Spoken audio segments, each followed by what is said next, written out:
Hello and salutations, it's me, Salty, welcome back to Senseless, and today we're going over the MOTU Origins Faker, and he came with the rest of this particular wave from Big Bad Toy Store, which you may have seen in the unboxing video that I did a couple weeks ago at this point. Faker is one of those characters that I didn't know anything about. I remember being told about him, which is an unrelated story from when I was a kid. I won't bore you with that. If you want to know, just ask me in the comments, I'll tell you down there. But looking at the card back, you see we get Faker, we get the Sucker Punch comic book. Here on the back, we get the removable armor, all that kind of stuff. The rest of the wave is available. Everyone else has been reviewed at this point. Artwork up at the top, we have Manny Faces, Ram Man, Faker. I'm assuming that's a motion, like that's also Faker. He's leaping to attack, and Duplicate is hanging out right here. Though the red eyes kind of make me wonder if it's a Leo Faker or not. All out of the way, let's get him off the bubble, look at the accessories, we'll do some comparisons, articulation, all the normal crap we usually do. And here's the map of the removable parts. So it's standard fare for MOTU Origins. There's no limitations here necessarily, at least nothing out of the ordinary. And here's Sucker Punch that we've gone over a couple times. Here's the first page, second page, third, fourth, fifth, final, and the back. I just want to point out here that the sword on this artwork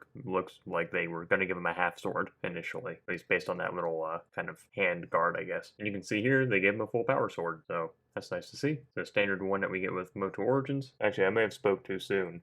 It's just like matching up the cross guards, it's just a smidge shorter, just barely though. You can see it just a little bit shorter. I don't know, that could be a quality control thing. There's no designated place for storage, but it'll fit on the back just like it did with Skeletor, and it fits in the hand very snugly. And because I feel like someone's going to ask, this will fit on it with no problem. And while I don't own a vintage Faker, I do own a Classics Faker. So here are the two swords side by side. You see a noticeable size difference, of course, in gold paint versus just regular orange. In case people were curious, that's what it looks like. And the classic sword fits in the hand just fine as well, in case you're curious. And you gotta fight it a little bit, but the Origins will also fit in the classic's hand. And the classic sword will fit in the back just fine. First time I tried though, this did come unhooked, but not using enough finesse. That leaves us with Faker, who's making the color balance on my camera go absolutely bonkers, but we're gonna get through it. So you can see they opted to give him the vintage style head, which I appreciate. Not that I ever really truly hated the original Origins head, the vintage one is a lot better now. Looking at him side by side, like we did with the first Battle Armor He-Man review, and there's a clear winner. See, we get a lot of reuse. Obviously, it's the He-Man body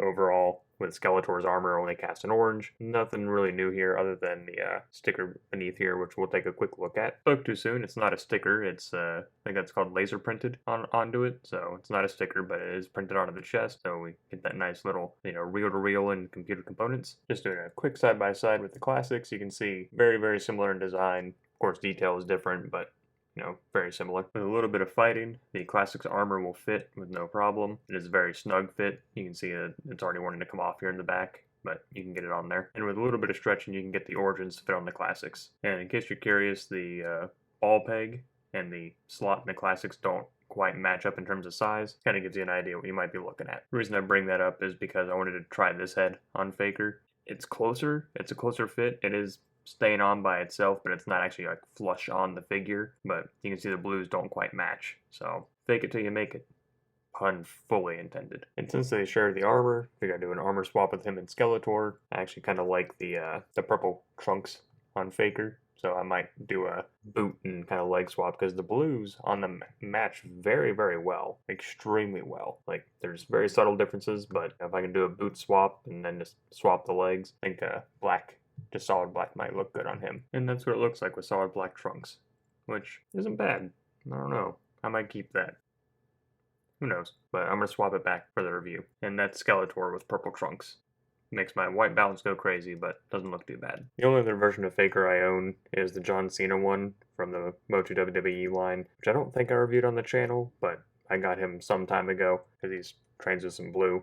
That's pretty much it. We'll swap some parts around just to see what it kind of looks like. Kind of gives you an idea what you're working with. He also has the little kind of schematics here, which are, again, different from both Classics and the other one, as you can see. For our final comparison before we go over articulation, it's the other vintage style head. So you can see it's very, very similar, damn near identical. Just I think the blue makes the sculpt look a little softer, but I'm pretty sure it's identical. That would make sense. There's that just because. Next to the battle damage vintage style head, next to that one, the windswept version, and the original Origin style head. Let's go over articulation, and then we'll do our height comparisons we'll call it a day. He looks up that far, looks down that far, side to side, tilt, Shoulder can spin 360 with no problem. You just have to work with the armor a little bit. Comes up at a 90. Single joint in the elbow comes up that far. Elbow swivel. Swivel in the wrist. Pivot in and out. Swivel in the waist. Kicks forward that far. Kicks back that far. Kicks out. Single joint in the knee comes up that far. Knee swivel. Boot swivel. Ankle goes back. Forward. And ankle rocker. There is next to Battle Armor and regular He-Man. There is next to Vintage He-Man and the Battlefield Warrior He-Man. There is next to Skeletor, next to Evil Lyn, Ram-Man Tim, Buzzsaw Hordak, Mandy Faces, Beastman, and Lords of Power Merman. And that's all I got for you today.